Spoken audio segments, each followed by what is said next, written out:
Hey, this is Taylor with Symmetry. We help busy people take back control of their lives so they have more time, more energy, and less stress. Today, I'm talking about that second aspect of breathing, the biomechanical. So what I mean by biomechanical, it's how you're using your breathing muscles. So a proper breath, we're using our diaphragm. The diaphragm is the main breathing muscle. See, it sits right here, right at our ribs. They splay out. The diaphragm is up here. It's like a little parachute. As you breathe in, diaphragm flattens. The ribs expand out, kind of lift up like little bucket handles. As you breathe out, diaphragm resumes that dome position. Ribs drop down. In modern society, a lot of us are breathing up here into that upper chest. And we do that because of environmental factors. For one, sitting, we're slumped over, we close off access to the diaphragm. Culturally, we want to have a tight belly, show that we have a six-pack or we're skinny.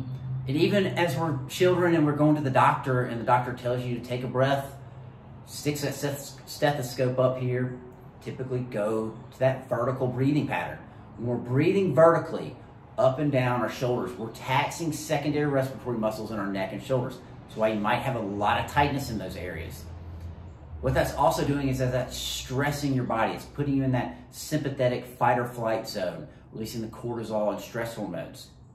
Because we really should not be using those muscles unless it's absolute necessity and you're really about to die. So we want to focus on breathing lower, using that diaphragm. And as we breathe lower, we're breathing 360 degrees. It is not just a belly breath. That is how we begin, but we really want to focus on expanding laterally and expanding front and back. So the main part of our lungs is back here. That's where the largest portion is. So we're really trying to drive air down there as well. When you hear me talk about breathing lower, this is exactly what I'm talking about. And here's a quick little exercise you can do. So just take your hands, place them at your low ribs. My ribs are right here, my hands right in this area. You can push in slightly, giving yourself a little feedback. And I want you to just breathe in slowly in through the nose. Expanding in the hands, and as you breathe out, those hands narrow. Breathing in and out.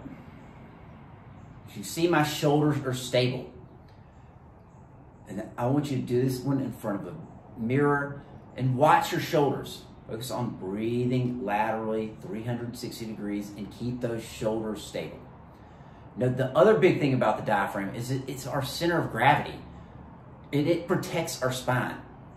If we are not activating the diaphragm, we are opening ourselves up to injury and spinal injury. Lots of low back issues come from not getting that diaphragm active and just breathing up here. If you're just breathing in that upper chest, diaphragm's not active, much more likely to get injured, not just through sports, but any situation in life.